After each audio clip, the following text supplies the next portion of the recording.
everyone. It's great to have you all back with our PeakLife Women Inspire series. And today we have a very, very special guest.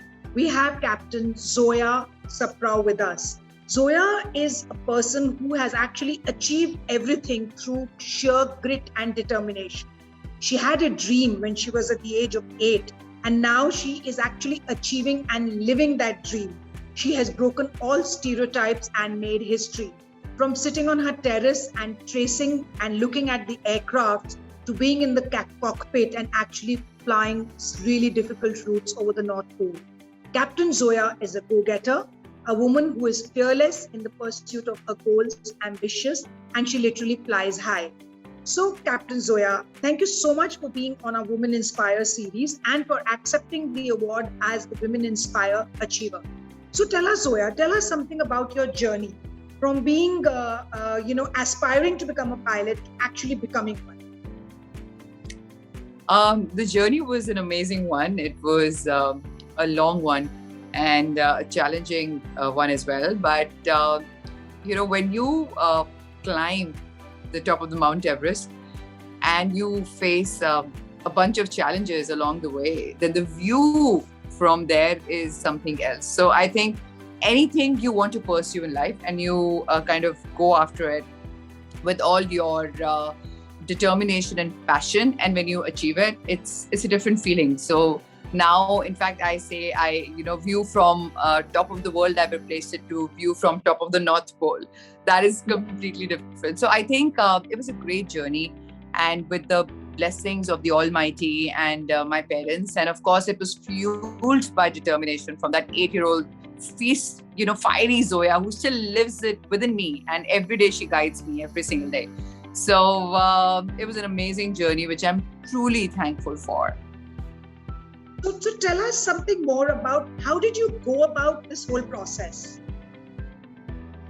So right from the start, ma'am, I would look at the stars and dream, and I would think maybe I can probably touch one of them if I'm in one of those beautiful jumbo jets. And but my environment did not allow me to pursue that or even think those thoughts. I came from a very conservative background where my parents taught me to walk in the shadow of my elders and to lead a conservative life. What was expected out of me was to grow up, get married, and have my own children, and then look after them, which I think is a stupendously difficult job, if you ask me, to do that. But that was not what 8-year-old Zoya's dreams were. So I chased my dreams, no matter how difficult they were, no matter how impossible they seemed. There was this inner voice inside of me which used to tell me, Zoya, everything is possible. There is no word called impossible, because if you actually read the word impossible, it is I am possible. So that's where my journey began, and it led me to here where I'm talking to all you amazing people and inspiring the billions of my future dreamers, which I'm so excited to do and humbled to be in a position to do. That's lovely. And you have really made everything possible. And like you said, from a conservative family to doing something which is so amazing, it's really congratulations, kudos to you. So tell me, how was it flying over the North Pole? It was amazing. I think those are the memories I'm going to take it to my grave, probably. Because, imagine it during the winter months. Now, North Pole has this dark background, right? It has the darkest of the skies. And then you have those amazing billions of stars in the constellations, these twinkling stars shining so brightly. Yeah.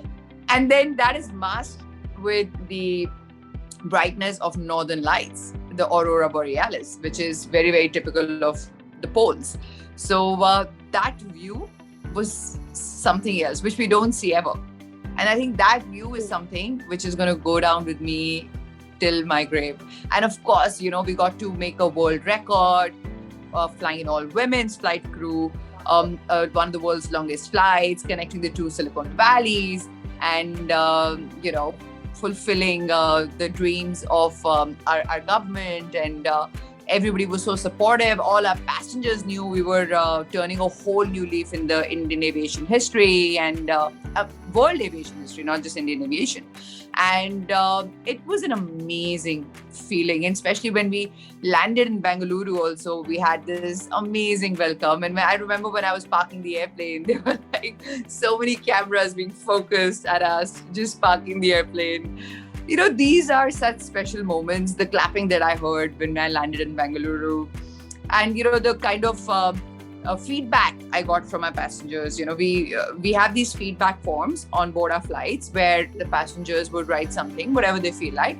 And we ran out of those feedback forms by the end of the flight that day, because people were so happy. They had so much to say about the flight. I was making announcements after announcements. Like I made 7 announcements during the course of the flight because I wanted to see all my passengers.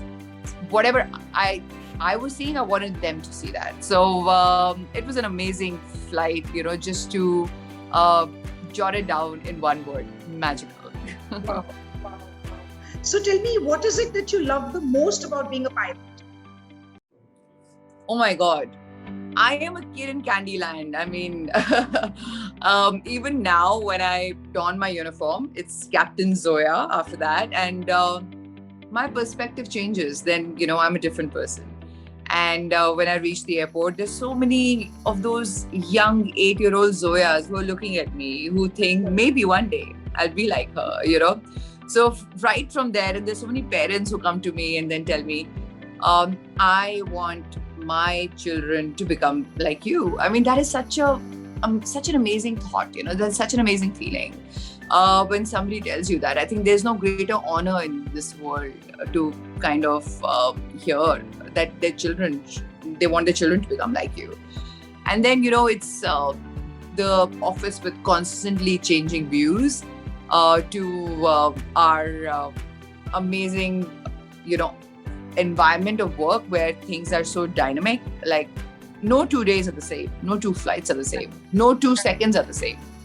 So that excitement, and of course that has to be done with a lot of responsibility. It comes with there's a responsibility on my shoulder of 3,500 lives at any given point in time, because I fly 350 passengers, and every one of those 350 passengers is associated with at least 10 more people. So you're talking about 3,500 lives, you know. So it's an amazing job. It's a great life, of course, which comes with a lot of responsibility, but it's amazing nonetheless. So tell me, flying has been mostly a man's world. How is it to be in a man's world and being so successful among all your peers? I don't think I'm successful, ma'am. I just feel like, you know, I'm so humbled and grateful for whatever is happening with me. I just feel like I'm a tiny drop in the ocean, and whatever little I can contribute to the world for the greater good is what I want to do. And yes, it is a male-dominated field. I do want to work towards a direction where I want to uplift women to get into this field more and more. We have come a long way.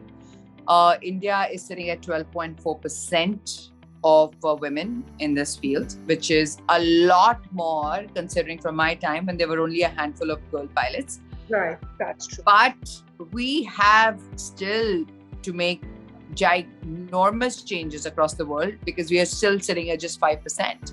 And we have to bring that percentage to 50% at least, you know. At least 50%, maybe more. Tomorrow, women can rule the world, you know. But so we have a lot of work to do, but we're geared up for it and we're going to do it. Yeah. And do you face any challenges being a woman in this field? You know, not really. You know, I think a lot of times we tell ourselves that I am limited to these things. And, you know, like that imposter syndrome that, you know, because out of a woman, there's so many things which are expected out of you. For example, you're supposed to do this, and you're supposed to have a family, and you're supposed to do 10,000 things at a time. So maybe I should take a step back in the career. Why? You can do it all. Believe in yourself. And you can do it all, you know. Absolutely. So there's so many times we think that, you know, just because we are women, we should be treated with from a softer perspective and things like that. No, we are who we are. We are women of resilience. We are women of steel, and we can handle whatever comes our way.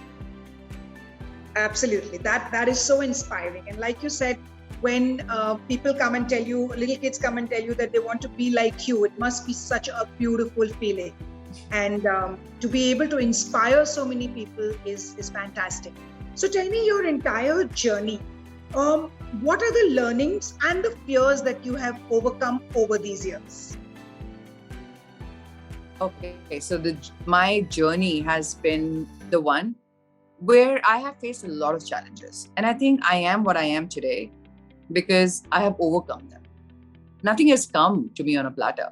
I've had to chase every single mountain, broken it down to hills and climb them slowly to my ability, And I'm not the only one. It's God's grace that has made me do it.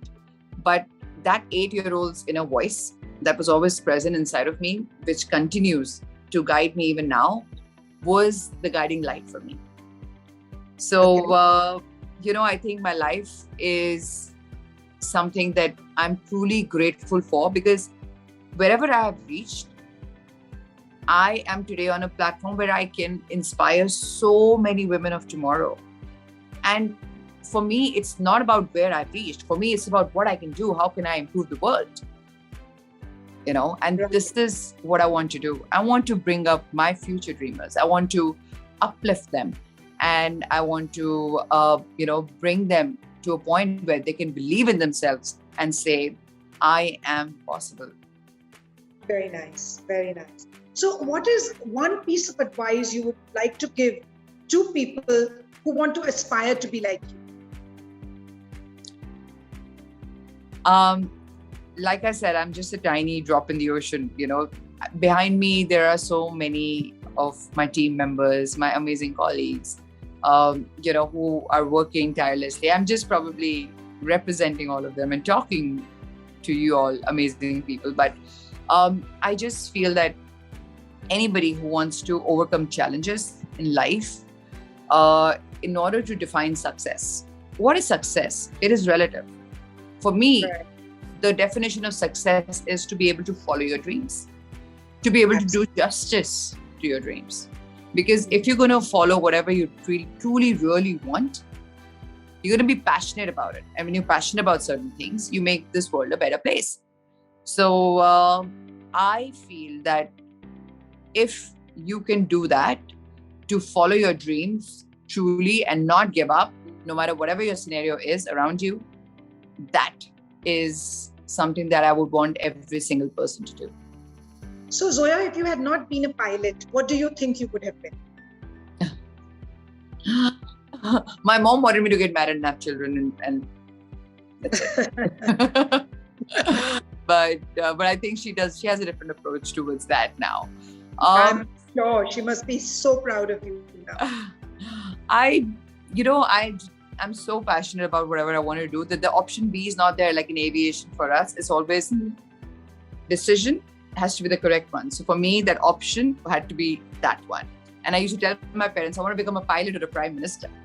So the second one is still, the world's my oyster. I still feel that, life is open book out there. But can you imagine if you had not become a pilot, you would have been the prime minister?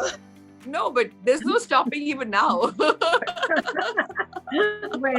I'm not going to make any statement on that. But yes, we would love to have you as the prime minister. No, jokes apart, I used to tell my parents. Gorgeous looking prime minister. Sorry? I said, what a gorgeous looking prime minister. Thank you for the kind words. But this was the reason I said this is because when my mom got very scandalized when I told her that I want to become a pilot, I told her I want to become a pilot, and then she started crying. And then I said, or I want to become a prime minister. She cried even harder. She must have thought two impossible dreams, but she didn't. She's like, impossible. Exactly. She's like, why? मेरे घर में मेरी बेटी को काश थोड़ी सी normal होती. Yeah. So where are you from, Zoya? Originally, where are you from? I'm from Delhi. Oh, you're from Delhi itself. Okay. And schooling, college, all done from Delhi itself. I'm from St. Stephen's College. So yeah, Delhi. Okay, lovely. So I'm going to now ask you few questions, which I just want a one answer for it. These are quick bites. So tell me, which are 3 destinations on your bucket list where you haven't already been? Greenland. Okay. Antarctica. Okay. I know. And Machu Picchu. Nice. I know, because you must have been to a lot of places. So that's why I said places you haven't already been to. And Bora Bora, French Polynesia. Wow. So you're going to achieve those as well. I'm pretty sure. You have to think about it and then work towards it. And that's it. Manifest. It's happening. So one thing without which you will never step out of your house. Bowing down to the Almighty. Oh, how sweet. What would be in your purse? Would definitely be in your purse. A makeup thing that would definitely be in your purse. Makeup. So many times I step out completely without the makeup. Like nothing at all. And I'm like one of those. Sometimes I won't even think of makeup, and sometimes I'll be like fully decked up. But I think maybe a lip gloss or something. But I'm not a makeup, like I have to wear makeup. No. I can just go completely without makeup, and I can be fully made up or somewhere in the middle. So it's like, one of those girly things that I do, because I think a look without makeup is also really nice, and a look with the makeup. Yeah, it's got its own charm. But I would never ever step out of my purse. I always have a picture of my parents in my wallet, and I always have a picture of the Almighty in my wallet. And those are the things I would never ever step out without. Right. That's really good. Tell us your style quotient in just one word. I think you can tell me that more. You probably have seen me. Your style quotient in one word, I would say, is natural. Okay. Yeah. Natural. What would you say? Yeah, I would You're say very that. natural in the way you talk and the way you come across to people. So I would say very natural. Yes, I'm very flowing. I am. I just feel that whatever energy I have inside, I just radiate that, and I want to radiate that positivity to so many people who need that. Yeah, and I would also say inspirational, and because I think there are all the right energies are there, definitely there. Thank you for your kind words, ma'am. So one person you will always look up to. The 8-year-old Zoya and the Almighty. Oh, that's nice. What's your fitness mantra? Fitness mantra, weight training, and cardio. Both. Okay. I think biggest fitness mantra is to keep yourself happy. Because when you keep yourself happy, is whichever way, whether it's weight training, HIIT, cardio, diet, you are fit from inside and outside. Because if you don't keep yourself happy, you can be fit from outside, but you're not going to be fit from inside. Absolutely. Happiness is the key. Radiates from the internal, beauty radiates on your face. Always. It's always like that. Always. So what's your guilty pleasure? Protein bars. Also, it's hardly guilty, huh? You should have said chocolates. I am not the normal dolls and toys girl, I think. Yeah. I wish I was, but there also you kept health and fitness in mind, huh? Protein bar. Okay. So which is your favorite food that you cannot resist? Cheese. Okay. And I you must love be cheese. all kinds of cheese, huh? Yes. Oh my God. Yes, I can just go, and cheese and truffle are like my weaknesses. And my mom's food, of course. My mom's cooked food. That gobi, aloo, and paratha and rajma chawal, Wow. Doesn't get better than that. Yeah, And butter chicken. I agree with you. Totally. What is a Punjabi? Tell me one Punjabi who can function without butter chicken. I can't imagine one. I am a Punjabi without rajma chawal, without butter chicken, without all these chicken tikka masala. No, can't function. Exactly. We have to have it. It's like a prerequisite. We have to have. Like the other day, I was interviewing Chef Vikas Khanna, and he said exactly what you have said. He says, "Show me one Punjabi who can survive without butter chicken." It's very interesting because this is the exact words that he said. Yeah, I think I'll have a chat with Chef Vikas when I go to New York next time. You must, because he said exactly the same thing. Yeah, I've been to his restaurant many a times. It's quite amazing. Yeah, he's in fact on our last cover of the Global Spa magazine. It's a food special. And lovely. I'll send you the issue. I'll send you across the issue. So tell me, what is your favorite way to unwind? I pray. I pray. Okay. Pray.